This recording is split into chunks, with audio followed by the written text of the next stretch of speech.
திரு செந்தில், திமுக எதிர் பாஜக அப்படின்றது யதார்த்தத்தில் இருக்கக்கூடிய களமா இருக்கா, இல்ல இந்த களத்தை மாற்ற வேண்டாம் இது வசதியா இருக்கு அப்படின்னு திமுக நினைக்குதா? பாஜக அப்படிங்கிறத ஒரு கட்சியாக பார்த்தால் அந்த கேள்வி எழும். பாஜக அப்படிங்கிறத ஒரு ஆரிய சித்தாந்தத்தினுடைய ஒரு வடிவமாக பார்த்தால் திராவிட முன்னேற்ற கழகம் என்ற இயக்கம் உருவானதே அதற்கு எதிராகத்தான்.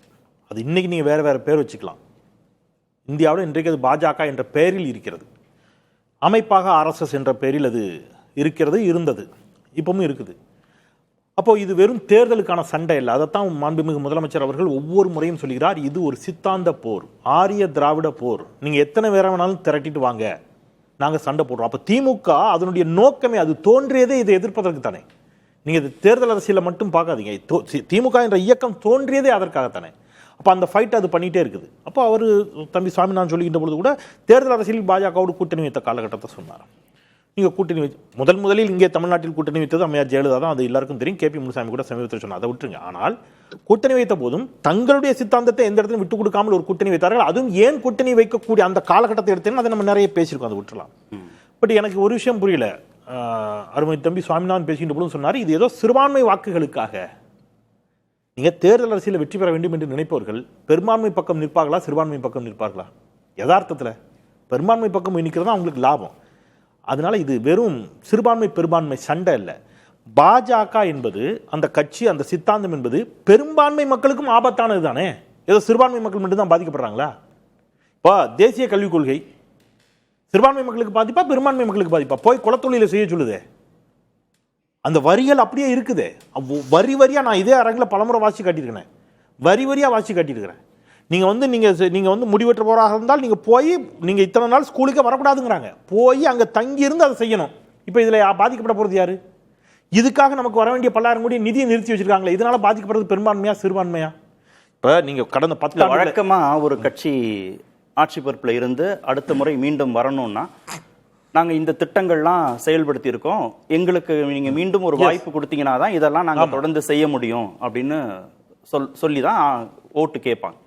ஆனால் நேற்று நடந்த கூட்டத்தில் என்ன சொல்கிறாங்கன்னா, நீங்கள் வீடு வீடாக போகணும். திரு ஸ்டாலினும் திரு உதயநிதி என்ன சொல்கிறாங்கன்னா, நீங்கள் வீடு வீடாக போய் அதிமுக பாஜக ஆட்சி பொறுப்புக்கு வந்தால் என்னெல்லாம் நடக்குங்கிறத சொல்லி நீங்கள் வாக்கு கேட்கணும் அப்படின்னு சொல்கிறீங்களே.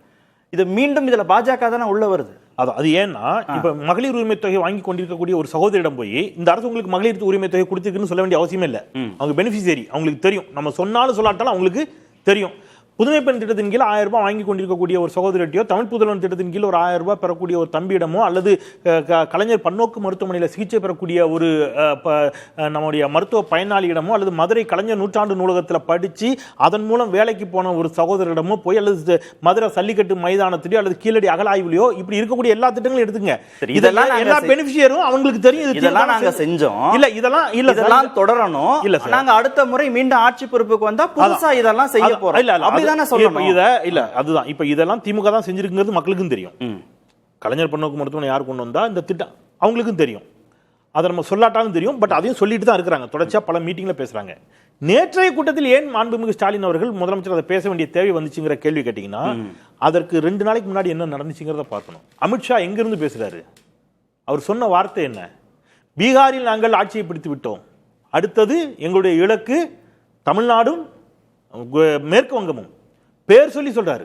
ஸ்டாலின் அவர்களே, மமதா பானர்ஜி அவர்களே, நாங்க வந்து அங்க நுழைய முடியாது நினைக்கிறீங்களான்னு அவர் கேட்கிறாரு. துடைத்து எரியப்படுவார்கள்ன்றாரு. ஒரு தேசிய கட்சி அப்படிதானே சொல்லும். ஒரு மாநிலத்துல நாங்க ஆட்சி, ஒரு மாநில கட்சி என்ன சொல்லணும், இன்னொரு மாநிலத்திலயும் ஆட்சி பொறுப்புக்கு சொல்லுவாங்க. நரேட்டிவ் செட் ஆகுதுன்னா அதிமுக பாஜக ஆட்சி வந்து மக்கள் விரோத ஆட்சி இன்னும் நீங்க நரேட்டிவ் ப்ரொஜெக்ட் பண்றீங்க. அந்த மாதிரி இந்த கட்சிகளை இல்ல சார், திமுக ஆட்சி மக்கள் விரோத ஆட்சின்னு அவங்க ஒரு கருத்தை உருவாக்கும் போது திமுக அதை தானே சார் செய்யும். இது அரசியல்ல நீங்க இவங்க என்ன செய்வாங்க, திமுக ஆட்சிக்கு வரக்கூடாதுன்னு சொல்லுவாங்க, அவங்க அதிமுக ஆட்சிக்கு வரக்கூடாதுன்னு சொல்லுவாங்க. இப்ப அதிமுக மட்டும் களத்தில் என்றால் அது வேறு. நீங்க சொன்னது திட்டங்கள் அடிப்படையா மட்டும் வச்சு இந்த சண்டையை போடலாம்.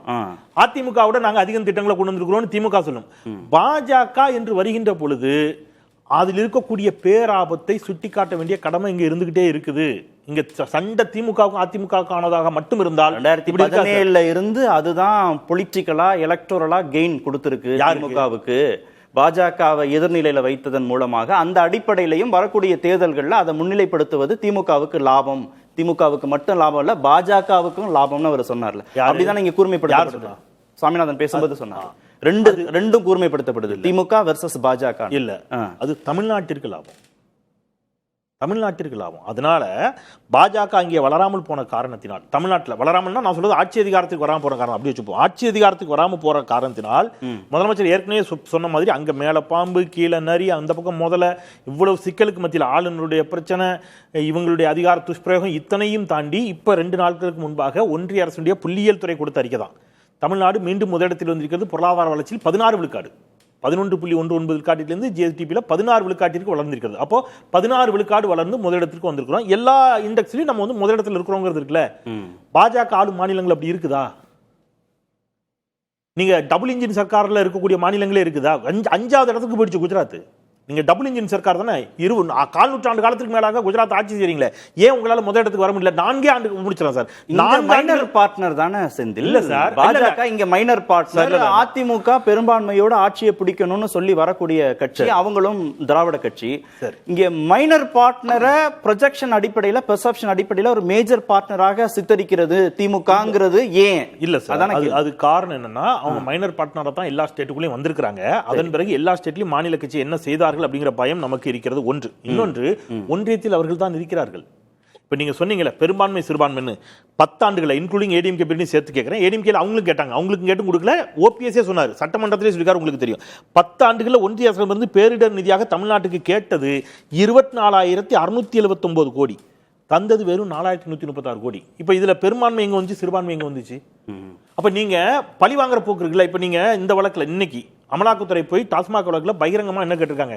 மன்னிப்பு கேட்டிருக்காங்க. அமலாக்கத்துறையினுடைய உதவி இயக்குனர் நீங்க நீதிமன்றத்தில் பகிரங்கமா மன்னிப்பு கேட்டிருக்காரு. அப்ப தொடர்ச்சியா நீங்க என்ன பண்றீங்க அப்படின்னா, மற்ற ஸ்டேட்டை எப்படி அஜித் பவார் மிரட்டின மாதிரி இங்க வந்து மிரட்டி உருட்டி பணிய வைக்கலாம் அப்படின்னு திமுக நினைக்கிறீங்க. அதான் ஸ்டாலின் சொல்றாரு, உங்கள் மிரட்டலுக்கு நான் அஞ்ச மாட்டேன், என் கேரக்டரே நீங்க புரிஞ்சுக்க மாட்டேங்கிறீங்களே, இந்த சண்டையை போட்டு பார்த்தலாம் அப்படிங்கிறாரு உதயநிதி ஸ்டாலின். அதனாலதான் ஒருபடி மேல போய் சொன்னாரு, குஜராத்திலிருந்து நீங்கள் தமிழ்நாட்டை ஆள நினைக்காதீர்கள். சார், ஒரு லாஸ்ட் ஒரு வார்த்தை நீங்க சொன்னீங்கல்ல, நீங்க வந்து 2 ஆபத்தான வார்த்தையை பாருங்க. தமிழ்நாட்டில் ஆட்சியை பிடிக்கணும் அப்படிங்கறத இங்க இருந்து எடப்பாடி பழனிசாமி சொல்றாரு, அது புரிந்து கொள்ளக்கூடியது. அவர் அப்படிதான் சொல்லுவாரு, நாங்க மீண்டும் ஆட்சிக்கு வருவோம்.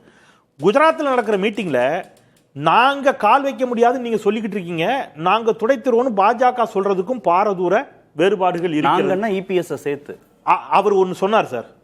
தினத்தந்தி உள்ளிட்ட மிக முக்கிய நாளிதழ்களுக்கு நாளேட்டுக்கு அளித்த பேட்டியில அமித்ஷா சொன்ன வார்த்தை, அந்த வார்த்தை எக்ஸாக்டா சொல்றேன், கேள்வியும் பதிலுமா.